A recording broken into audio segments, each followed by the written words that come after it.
Hello guys, ఈరోజు M31s అయితే launch అవ్వడం జరిగింది. లాంచ్ అవ్వడం చూసిన అన్బాక్సింగ్ వీడియోస్ తప్పకుండా సబ్స్క్రైబ్ చేయండి. సామ్సంగ్ గ్యాలక్సీ M31s అయితే మనకి బాక్సెస్లో కంటెంట్స్ కంటే ముందు దాని ప్రాసెసర్ ఏంటి అవన్నీ చెప్తున్నాం. ప్రాసెసర్ అయితే సామ్సంగ్ Exynos 9611. ఇది గేమింగ్ కానీ దేనికైనా కానీ సూపర్ ప్రాసెసర్. దీన్ని చూసుకున్నట్టయితే మనకు స్మూత్ అండ్ అల్ట్రాలో మెయింటైన్ చేస్తుంది. పబ్జీ లాంటి పెద్ద గేమ్లు అయితే మనకి front camera 32 megapixel, back side అయితే 64+12+5+5 అయితే రాబోతుంది. 4 కెమెరాస్ ఇది రాబోతుంది. ర్యామ్ వచ్చి 6GB ర్యామ్, స్టోరేజ్ వచ్చినప్పటికి 128GB అయితే ఇది మనకి out of the box OS Android 10తో రాతుంది. దీనికి మనకి చూసుకున్నట్లయితే ఇది 6000 mAh బ్యాటరీతో వస్తుంది. 6000 mAh బ్యాటరీ అంటే మనకి బీస్ట్ అనమాట. ఇది గేమింగ్ ఫోన్లో, ఇది మనకు చూసుకున్నట్లయితే గేమింగ్ ఫోన్లోనే వచ్చేస్తుంది. చూసుకున్నట్లయితే మనకి M31 అయితే దీనికి M31లో కన్నా బెటర్ పర్ఫార్మెన్స్ అయితే ఇది ఇస్తుంది. మనం చూసుకున్నట్లయితే బాక్స్లో కంటెంట్ చూసుకున్నట్లయితే శాంసంగ్ అని రాసింది.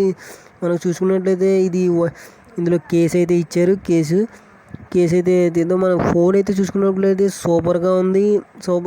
అండ్ లైట్ వెయిట్గా ఉండవు. ఎందుకంటే 6000 mAh బ్యాటరీ అయితే మనకి చాలా బరువుగా అయితే వెయిట్గా అయితే ఉంటుంది, కానీ తేలిగ్గా ఉంది. శాంసంగ్ అన్నింటిని కూడా అబ్జర్వ్ చేసి అయితే దీన్ని ప్రోడక్ట్స్ అయితే తీసుకొస్తుంది.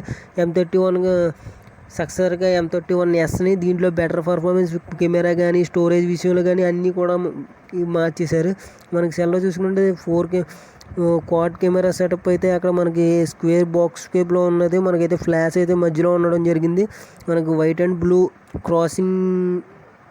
క్రాసింగ్ కలర్స్ కింద వచ్చినాయి. ఇవి చూసుకున్నట్లయితే మనకైతే లోపల పెద్ద కంటెంట్స్ ఏమి లేవు. మనకి యూసీ టైప్ సి పోర్ట్, కేబుల్ ఒకటి, ఛార్జర్ ఒకటి కనిపిస్తుంది బాక్స్లో చూసుకున్నట్లయితే మనకి చూసుకున్నట్లయితే మొబైల్ అయితే లైట్ వెయిట్గా ఉంటుంది. బట్ ఇందులో కూడా మనకి బెటర్ పర్ఫార్మెన్స్ చాలా ఉంది. ఎందుకంటే ఇది ప్రాసెసర్ పరంగా చూసుకున్న, స్టోరేజ్ పరంగా, ర్యామ్ చూసుకున్న, కెమెరా పరంగా అన్నింటిలో కూడా బెటర్ పర్ఫార్మెన్స్ అంటే బ్లాక్ ఫోన్తో సమానంగా ఉంది ఇది. ఎందుకంటే ఇది మనకి గేమింగ్ విషయంలోకి వచ్చినప్పటికీ స్మూత్ అండ్ ఎక్స్ట్రీమ్ పబ్జీ లాంటి ఆల్టర్నేటివ్ గేమ్కి. సెకండ్ పాయింట్కి వస్తే మనం చూసుకున్నట్లయితే ఇది కెమెరా విషయానికి వస్తే మనకి ఫ్రంట్ కెమెరా 32 మెగాపిక్సెల్ అయితే ఉంది. 32 మెగాపిక్సెల్ మెయిన్ కెమెరా. మనకి బ్యాక్ సైడ్ చూసుకుంటే 64 megapixel main camera and 12 megapixel కూడా main camera, 5 megapixel wide angle camera, 5 megapixel micro shots కోసం. మనం చూసుకుంటే ఇందులో కంటెంట్స్ అయితే చాలా బాగున్నాయి. చాలా సూపర్గా ఉంది. రివ్యూ అయితే మనకి ఇలా అయితే ఉంది. బాక్స్ అయితే ఇలా ఉంది. సామ్సంగ్ M31s మనకి అన్నీ కూడా గుడ్ క్వాలిటీ ఉన్నాయి. ఇందులో గేమింగ్ పరంగా కానీ, కెమెరా పరంగా కానీ, బ్యాటరీ పరంగా కానీ అన్నీ కూడా ఆల్రౌండ్ చాలా బాగున్నాయి. Thank you for watching. Subscribe చేయడం మాత్రం మర్చిపోకండి.